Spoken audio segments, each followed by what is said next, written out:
যে মানুষ বলবে অমুক এলাকার মাতব্বর, অমুক এলাকার সরদার, অমুক এলাকার মেম্বার, অমুক এলাকার চেয়ারম্যান, অমুক এলাকার এমপি, তারা সে মসজিদে আসছে, তাকে রাস্তা দাও, তাকে সামনে আসতে দাও।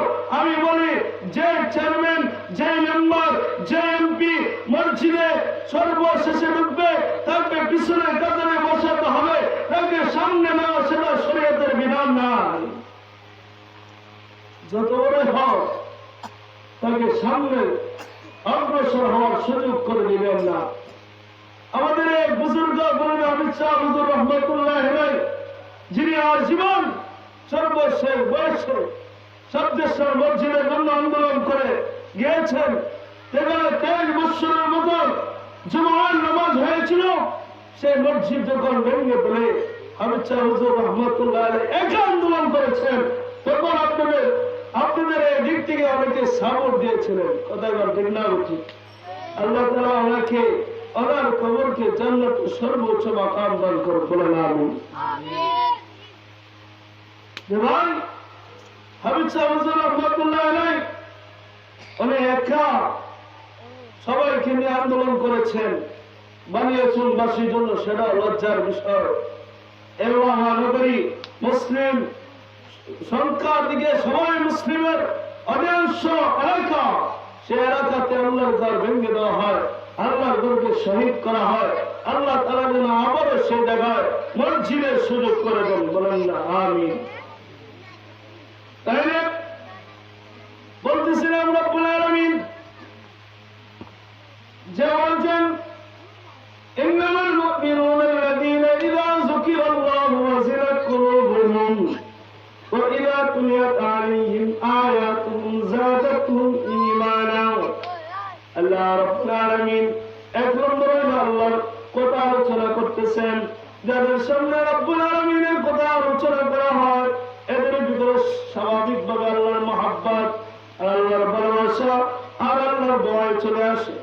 হযরত ওমর ইবনে খাত্তাব রাদিয়াল্লাহু তাআলা আনহু বলেন, আল্লাহ রাব্বুল আলামিন যদি হাসরের মাঠে বলেন সবাই জাহান্নামী, শুধু একজন ব্যক্তি জান্নাতি হবে, ওমর বলেন সেই দিন আমি আশা করি এক ব্যক্তিদের জান্নাতি হবে, সেই ব্যক্তি আমি।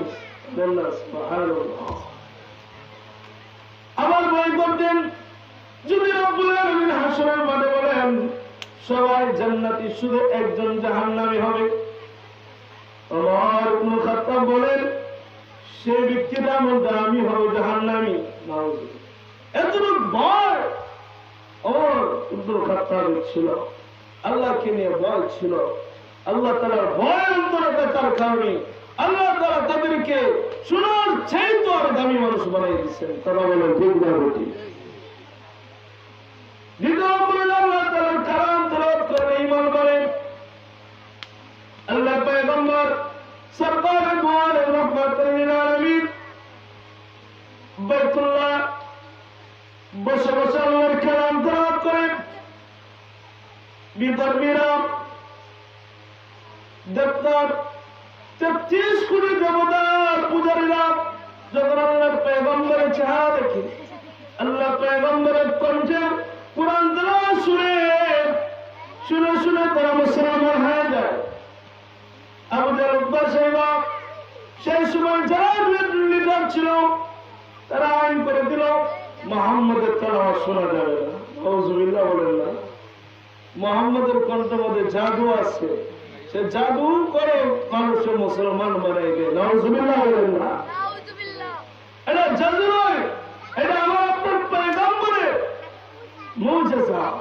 রাসূল কোরআন তেলাওয়াত করলে, রাসূলের চেহারার দিকে তাকাইলে পরে বেঈমান কাফের কুফাররা রাসূলের চেহারা দেখে দেখে মুসলমান হয়ে যেত। রাসূল আকরাম সাল্লাল্লাহু আলাইহি ওয়াসাল্লাম বাইতুল্লাহ তেলাওয়াত করে কাফের আর কুফাররা ঘোষণা করে দিল, আইন করে দিল যে মুহাম্মদের তেলাওয়াত শোনা যাবে না। মুহাম্মদ রাসূলুল্লাহ সাল্লাল্লাহু আলাইহি ওয়াসাল্লাম প্রতিদিন তেলাওয়াত করে। আইন করার পরে কোন আম মানুষ বাইতুল্লাহর সামনে আসে নাই আবার আপনার পয়গম্বরের তেলাওয়াত শোনার জন্য। আবু জাহল যখন রাত্রেবেলা ঘুমাইতে গেছে তখন বিছানার মধ্যে ঘুম আসে না। আবু সুফিয়ান ঘুমাইতে গেছে, ঘুম আসে না। উতবা সাইবা ঘুমাইতে গেছে, ঘুম আসে না। তাদের একটাই মাথা ব্যথা যে মুহাম্মদের তেলাওয়াত না শুনলে ঘুম আসবে না। আবু জাহেল বলে, আজ তো আইন করে দিলাম, আম মানুষগুলো আসবে না, কোন লিডার আসবে না, কোন এমপি আসবে না, কোন চেয়ারম্যান আসবে না, কোন মাতব্বর আসবে না, আমি একা একা মুহাম্মদের তেলাওয়াত শুনে আসবো। সুবহানাল্লাহ বলেন না। আবু জাহেল বাইতুল্লাহ পাশে এসে আল্লাহর পয়গম্বরের তেলাওয়াত শুনতেছে, আল্লাহর পয়গম্বর তেলাওয়াত করতেছেন, والشمس وضحاها والقمر إذا تلاها والنهار إذا جلاها الله پیغمبر تلاوت করতেছেন والضحى والليل إذا سجى ما ودعك ربك وما قلى وللآخرة خير لك من الأولى ولسوف يعطيك ربك فترضى الله پیغمبر تلاوت করতেছেন لم يكن الذين كفروا من أهل الكتاب والمشركين منفكين حتى تأتيهم البينة رسول من الله يتلو صحفا مطهرة فيها كتب قيمة الله پیغمبر تلاوت শুনতে আবু জাহেল এসে দেখে আবু লাহাব আল্লাহ পয়গম্বর তেলাওয়াত শুনতেছে। এক এক সব নেতারা এসে আখির পয়গম্বর তেলাওয়াত শুনতেছেন। একজন আরেকজনকে জিজ্ঞাসা করে, আজ লাইন করে দিলাম, কেউ আসবে না, তাহলে আপনি কেন আসলেন? আবু জাহেল বলে যে মুহাম্মদের তেলাওয়াত না শুনলে রাতে ঘুমে ধরে না। আবু লাহাব কি কথা বলে, আবু সুফিয়ান কি কথা বলে, এক এক সবাই বলেন মুহাম্মদের তেলাওয়াত না শুনলে আমাদের ঘুম আসে না, এই জন্য মুহাম্মদের তেলাওয়াত শুনতে আসলাম। সুবহানাল্লাহ বলেন। নবীর তেলাওয়াত শোনার জন্য কাফের কুফাররা পাগল ছিল। আজও বাংলাদেশে আইন করা হয়, যে আইন এমপি মন্ত্রীদের জন্য ভিন্ন হয়, উলামায়ে কেরামের জন্য ভিন্ন হয়, সাধারণ মানুষের জন্য ভিন্ন হয়। সাধারণ মানুষগুলোকে জেলে নিলে তাদের সাথে সাক্ষাৎ করার সুযোগ করে দেওয়া হয়, কিন্তু উলামায়ে কেরামদেরকে জেলে দেওয়া হয়েছে, তাদের সাথে সাক্ষাৎ করতে দেওয়া হয় না। তাহলে বুঝে গেল আবু জাহেল উতবার সাইবার যে আইন ছিল, যেভাবে তারা সাধারণ মানুষের সাথে প্রতারণা করেছিল, তাদের মধ্যে আদর্শ ছিল না। ঠিক তেমনিভাবে এখনো বাংলাদেশের কিছু এমপি আর মন্ত্রী, কিছু রাষ্ট্র দায়িত্বশীলদের মধ্যে আবু জাহেল উতবার সাইবার মতো তাদের নেচার পাওয়া যায়। কথা বলে ঠিক না ঠিক? এখন আমি বলতেছি, রমজানের আগে যে সমস্ত ওলামায়ে কেরাম নির্দোষ অবস্থায় জেলে কারাবন্দী হয়ে আছে, আমরা তাদের অতি বিলম্বে মুক্তি চাই। কথা বলে ঠিক না ঠিক? আমরা মুক্তি চাই। ওলামায়ে কেরামের চোখের পানি আল্লাহ রাব্বুল আলামিন তো আখির পয়গম্বর তো মক্কা নগরীতে জয়না দোয়া করেছেন, একটা দোয়া আল্লাহ কবুল করে নাই। কিন্তু মদিনাতে যাওয়ার পরে আমার আপনার পয়গম্বর জয়না দোয়া করেছেন, একটা দোয়া আল্লাহ ফিরত দেয় নাই। আল্লাহ পয়গম্বর দোয়া করছেন, আল্লাহ আবু জাহেলকে ওমরকে তুমি মুসলমান বানিয়ে দাও। আল্লাহ রাব্বুল আলামিন মক্কা নগরীতে দোয়া কবুল করে নিয়েছেন, ওমরকে কবুল করে নিয়েছেন। ওমরের মাধ্যমে ওমর যেদিন 40 নম্বর মুসলমান হয়েছেন, সেই দিন নারে তাকবীর আল্লাহু আকবারের স্লোগান দিয়েছেন। সেই দিন আবু জাহেল উতবা সাইবা যা ছিল, সেই দিন ওমরের মোকাবেলা করতে পারে নাই। আজও আমাদের ওলামায়ে কেরাম কোরআনের প্রাঙ্গণে যে কোরআনের মধ্যে তোলা হয়, সেখানে নারে তাকবীর আল্লাহু আকবারের স্লোগান দিয়েছে। আমরা সেই দিনের বেশি দূরে নয়, যেভাবে ওমর রাদিয়াল্লাহু তাআলা মক্কার বিজয়ের আগ পর্যন্ত নারে তাকবীর আল্লাহু আকবারের স্লোগান দিয়েছিলেন, আমরা সেই স্লোগানে অপেক্ষা করতেছি। মামুনুল হক যেভাবে নারে তাকবীর আল্লাহু আকবারের স্লোগান দিয়েছেন, ওই চিন্তায় গেছে ইসলাম কায়েম হবে। কথা বলে ঠিক না? তো তাই নয়, এ দেশ তো সাধারণের দেশ। আজ এক মুরব্বী আলেমের কাছ থেকে শুনেছি, কলমে হাবিব শাহ হুজুর রহমাতুল্লাহ আলোচনা করেছেন সিলেটের এক বরণ্য আলেমের সাথে। শাহজালাল ইমানি রহমাতুল্লাহ যখন সিলেটে আসলেন, সিলেট কিভাবে ঢুকবেন, রাজার সাথে কিভাবে মোকাবেলা করবেন, সেই পরামর্শটা করছিলেন বানিয়াচঙ্গের মাটিতে। বলেন আলহামদুলিল্লাহ। এটা বরণ্য বুজুর্গ আলেমের কাছ থেকে শুনেছি। তাহলে বানিয়াচঙ্গের মাটি শাহজালাল ইমানি রহমাতুল্লাহ পায়ে ধরেছে ধন্য।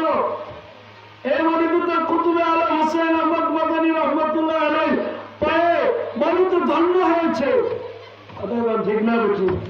যে সমস্ত মুরব্বীরা দেখছেন মাদানী রহমাতুল্লাহ আলাইহিকে, হৃদয় মিল্লাতকে দেখছেন, আল্লাহু আকবার, তাদের চেহারা দেখতে পারে আল্লাহর কথা স্মরণ হয়ে যায়। কথা বলেন ঠিক না বেশি? আল্লাহ রাব্বুল আলামিন দুই নম্বর গুণ দিয়েছেন, যাদের সামনে আল্লাহর কালাম প্রয়োগ করা হয় এদের ঈমান বেড়ে যায়। ঈমান করার অর্থ হইল কাফের আর কুফার, নাস্তিক আর মুরতাদরা যখন কুরআনের বিরুদ্ধে কথা বলেন, হাদিসের বিরুদ্ধে কথা বলেন, চিৎকার সিনেমাসে যখন নাস্তিক আর মুরতাদের সিনেমার ঢুকে যাবে, ওই সময় ইমানদাররা মুখ বন্ধ করে থাকে নাই, সাথে সাথে তাদের মোকাবেলার জন্য প্রস্তুত হয়ে যায়।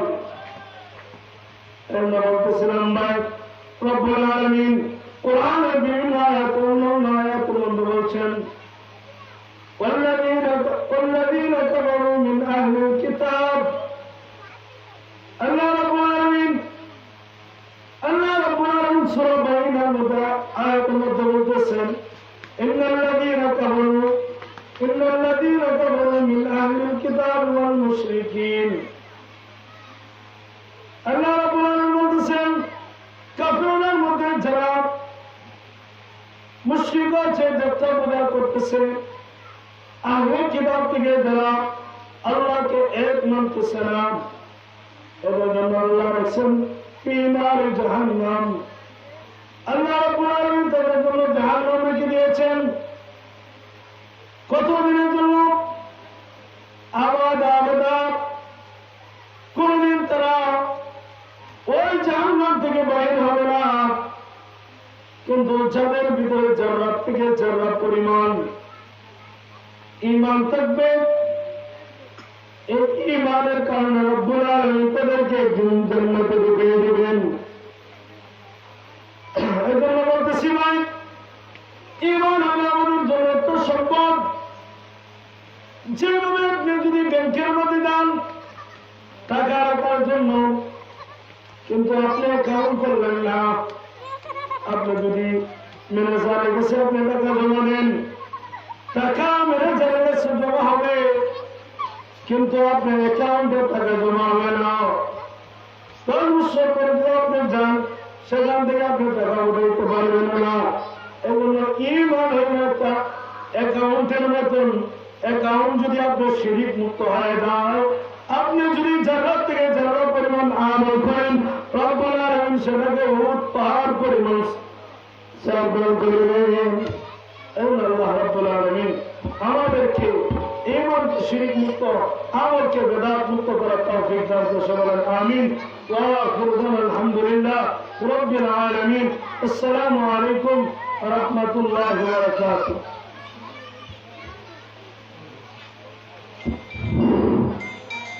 আলহামদুলিল্লাহ, হযরত মাওলানা ইমরান আহমদ ইসলামী সাহেবের কাছ থেকে আমরা অত্যন্ত গুরুত্বপূর্ণ আলোচনায় শুনতে পেলাম। যখনই এসের আজান হবে, এখানে জামাত হবে, মসজিদে জামাত হবে। আমরা যদি রোজু নেই, আমরা রোজু করে আমরা নামাজের প্রস্তুতি গ্রহণ করি।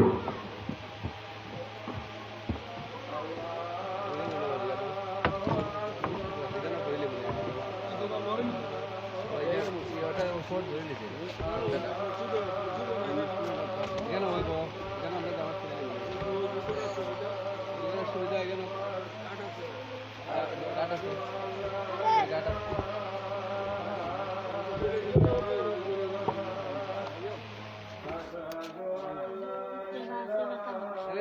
শুধু